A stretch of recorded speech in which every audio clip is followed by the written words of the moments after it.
3.5 years అయింది. నేను ఎలా రావడం జరిగిందంటే, ముందు మెడిటేషన్ అంటే నేను ఏదో ఇది ముసలి వాళ్ళకి, ఇది ఎవరికైతే ఇంట్లో టైం ఉందో వాళ్ళే చేసుకోవాలి మెడిటేషన్ అని అనుకునేదాన్ని. బట్ ఎప్పుడైతే వీళ్ళ ఫ్యామిలీతో లింకప్ అయ్యానో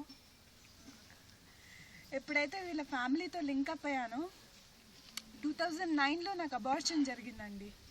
అబార్షన్ జరిగినందువల్ల నేను వెయిట్ గెయిన్ బాగా పెరిగిపోయాను. సో ఒకేసారి పెరిగిపోవడం వల్ల నా నీస్ బాగా హర్ట్ అయ్యేటివి అనమాట. పెయిన్ వచ్చేది, కాళ్ళు కింద పెట్టాలంటే నొప్పి వచ్చేది నాకు.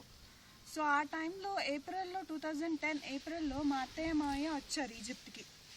నేను కడపలో వాళ్ళు ఎంత చెప్పినా వినేదాన్ని కాదు మెడిటేషన్ గురించి, తప్పించుకునేదాన్ని అనమాట. ఎందుకంటే నాకు అడ్వాంటేజ్ ఉండేది, అమ్మ వాళ్ళ ఇల్లు అత్త వాళ్ళ ఇల్లు ఒకటే అయిపోయేటప్పటికి, దగ్గరే అయిపోయేటప్పటికి ఇక్కడ మెడిటేషన్ క్లాస్ జరిగితే అమ్మ వాళ్ళ ఇంటికి తప్పించుకొని వెళ్ళిపోయేదాన్ని.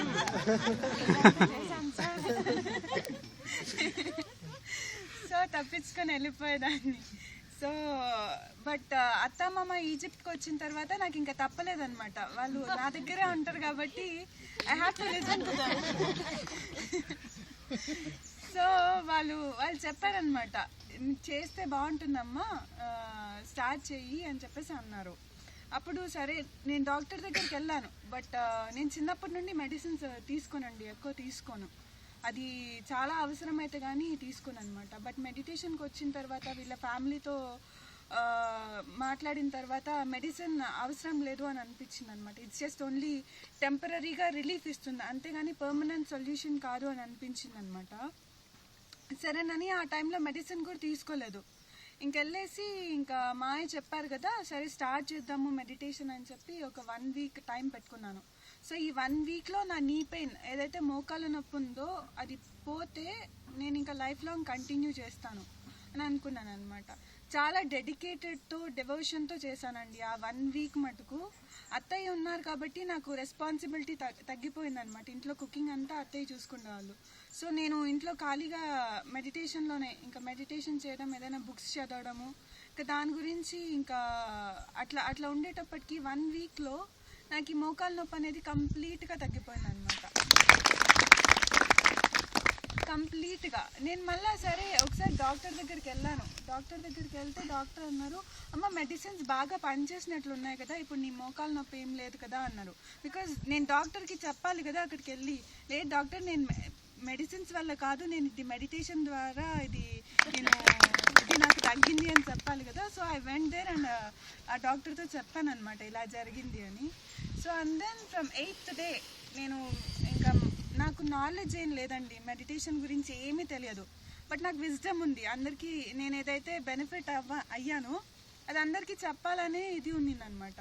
నా మెడిటేషన్ బిఫోర్ లైఫ్ ఎలా ఉండదంటే, నేను పుట్టి పెరిగిన వాతావరణం, మా డాడీ ఎప్పుడు 4 walls-లోనే పెట్టేవాళ్ళనమాట. బయట ప్రపంచం ఏది కూడా మాకు తెలిసేది కాదు.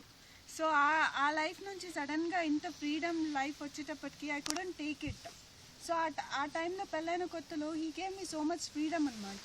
రెస్ట్లెస్నెస్ ఉండేది అనమాట, బాగా కోపం వచ్చేది, చేతి కోసుకునేదాన్ని, వాల్కి వెళ్ళి హిట్ చేసుకునేదాన్ని చేతిని. దాని తర్వాత ఎప్పుడైతే స్టార్ట్ చేశాను మెడిటేషన్, ఇదంతా ఇట్స్ ఆల్ గాన్. ఇదంతా వెళ్ళిపోయింది అనమాట. I became so much happy. నన్ను నేను ప్రేమించుకోవడం స్టార్ట్ చేశాను అనమాట. I started loving myself. And then once I started loving myself, నేను అందరినీ అలాగే ప్రేమించడం స్టార్ట్ చేశాను అనమాట. ఎప్పుడైతే మన దగ్గర ప్రేమ అనేది ఉందో we can give it to others.